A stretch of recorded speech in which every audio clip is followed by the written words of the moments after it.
I was sitting there listening and I forgot I'm going to speak. I'm getting so excited when we talk about innovation. It's something that in the past 20 years, people say, Jack, what are you doing? I call myself innovation. But most people say you're crazy. You're doing something never exists. And I'm very, very honored to be invited here today. I think I want to say great congratulations for this great innovation center, the opening. I met Simon Paris, I think, 10 years ago in Davos. I listened to his speech. His determination for innovation, leadership, courage inspired me. I would say many of the things that Alibaba doing that needs courage, needs determination, needs leaderships. So I think he is with us all the time. And I think this innovation center is also a gift for the 70th anniversary of Israel. 4 months ago, I came to Israel. This is my first trip to Israel. I came with 37 Alibaba senior executives. Why we came here? We got a lot of invitations, but the reason we came here because we had a huge debate among ourselves because of the competition, because of the pressure, because of all the things that are around us, the anxiety. And I say, let's go to Israel. When you are there, you know what competition means. When you're there, you know when the people surround you, how you can survive. And after 4 days, visited the government, companies, venture capitalists, and a lot of entrepreneurs, we learned 2 things. First is innovation. Second is chutzpah, the courage to challenge. And we find in Israel, innovation is everywhere. It's just like water, it's just like a food. It's so natural. And I think to not discuss about innovation is the innovation in Israel. People here all talk about this. In the past 70 years, from my experience, for what we learned, that Israel people proved one thing. Even you have nothing, you have anything, right? You don't have anything. But if you have brain, if you have heart, you can make everything possible. From my understanding, brain is the place where you hold the knowledge, education, training. The heart is the place where you hold the wisdom. And IQ is the brain, and EQ is the heart. If you have a strong EQ, you may be easy to be successful, but people like you. You have a value, you have a friendship, you have trust. But if you have great IQ, it's very difficult for you to fail quickly.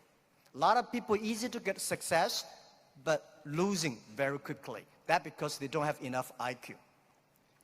When IQ and EQ connected, that means when brain and heart connected, that is the knowledge and wisdom connected, that is called innovation. And I believe that if you want to be successful, you should have the good EQ. If you don't want to fail quickly, you should have IQ. But if you want to be respected, you should have LQ, the Q of love. And Israel has all these things. Israel has the best education systems. I had a wonderful discussion with the Minister of Education. I learned a lot, and I think this is the treasure. Israel is the country. They know the most precious resource in the world is not oil, it's not the gas, it's the human brains. You make the human brains great. And Israel also have the great life experience that very few countries in this world have. You combine these things together. And that is the secret source of magic of Israel's success.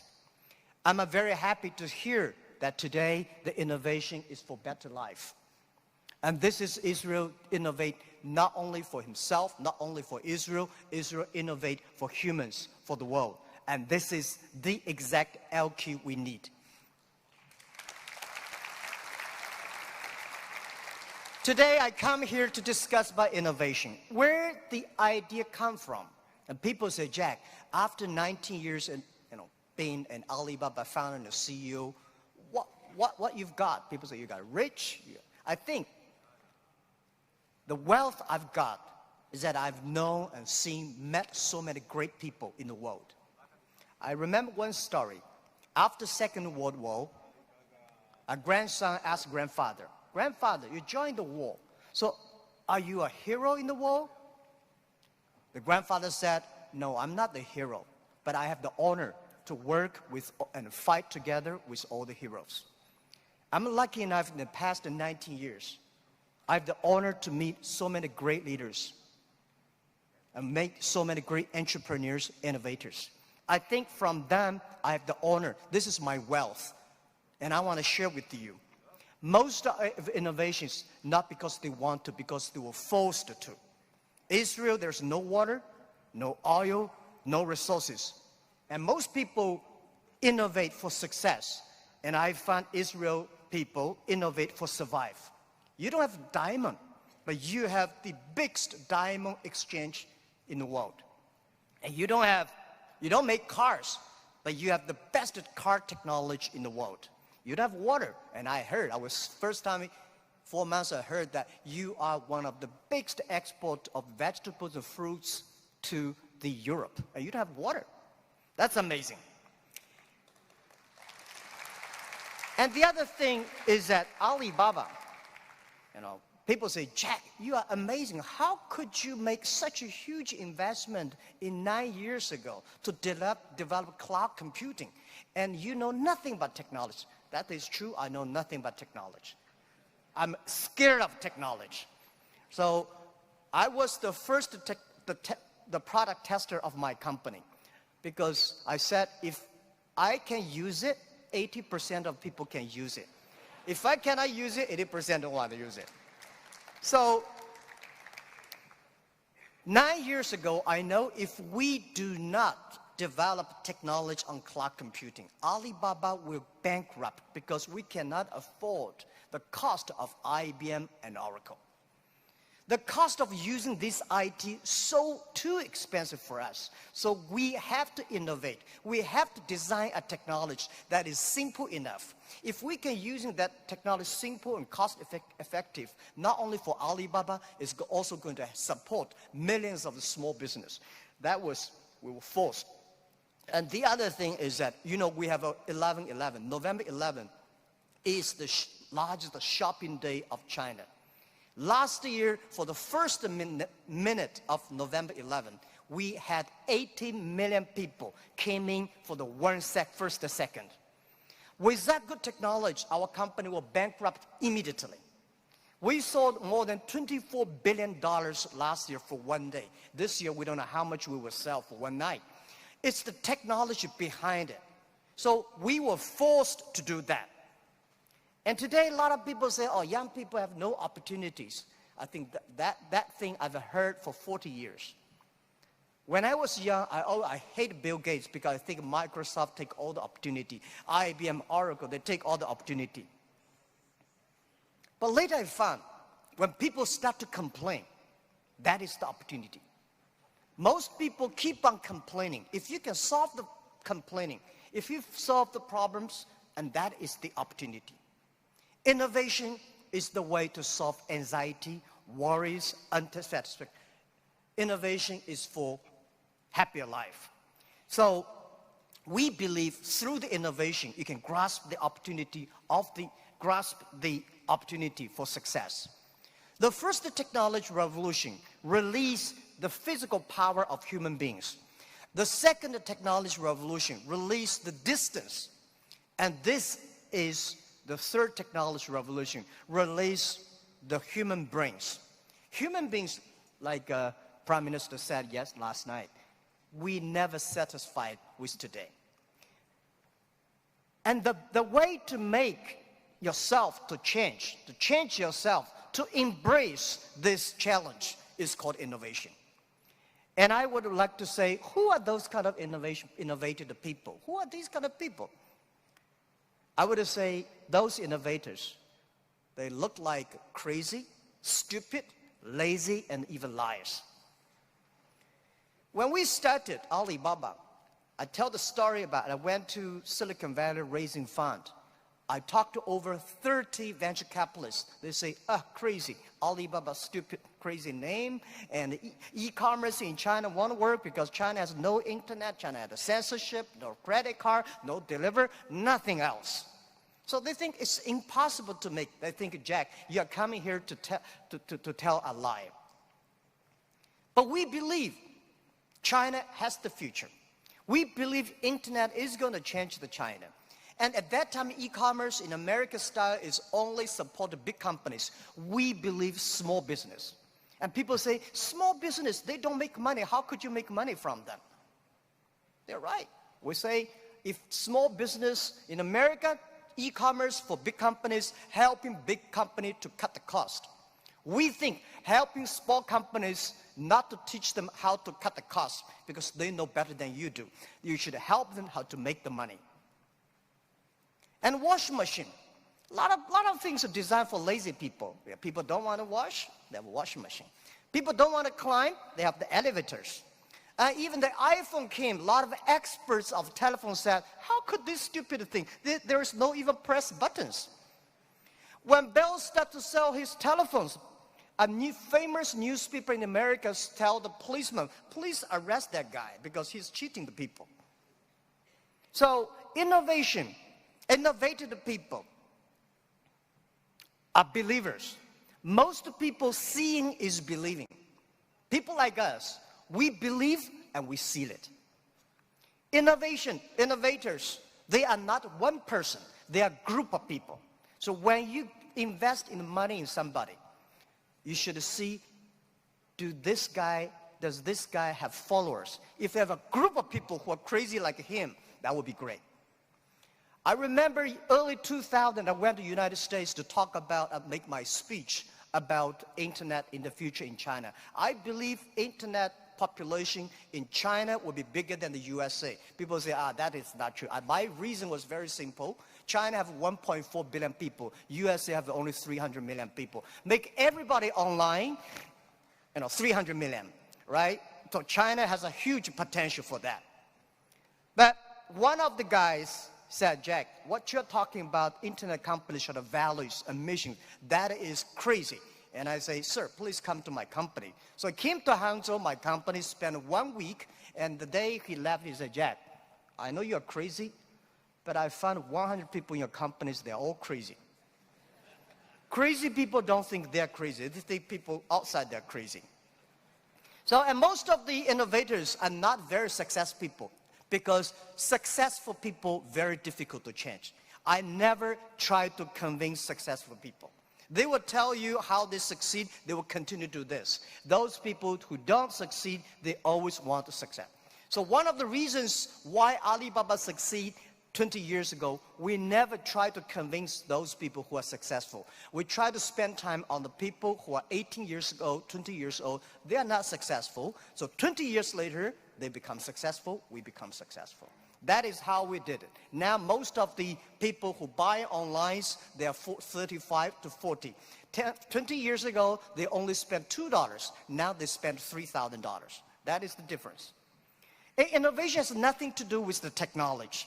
Technology is just a way to do. When we talk about innovation, everybody thinks, high technology. It's not about that. Innovation, everybody can do it. Right. Those people who do not know anything like technology, like me, we can find those people, rely on these people, try those people who have the technology. In our site, our Alibaba site, there's one guy selling shoes 48 inches only. And I say, how can this guy sell shoes for 48 inches? And we find out he's very innovative, because people with 48 inches feet, difficult for him to buy shoes in the shops. There's only one on the online.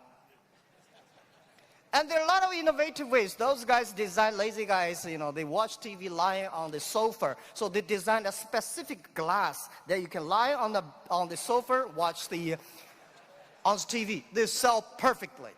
And there are also some guys helping people to write letters to say goodbye to boyfriends and girlfriends, and writing resign letters to bosses. There are a lot of crazy, interesting ideas. They are all wonderful sellers. And most of the innovations today are only talk. Innovation, they think, is an idea. Entrepreneurs make the innovation reality.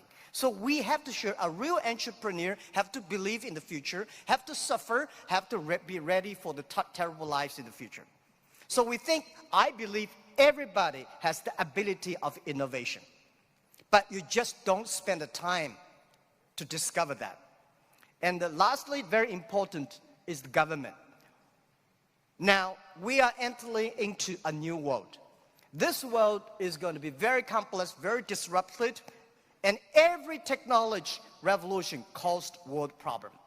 The first technology revolution caused World War I. The second technology revolution caused World War II. Now we are in the third technology revolution.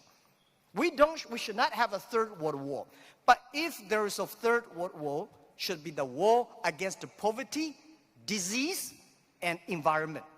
These are the things that human beings should fight together and work together.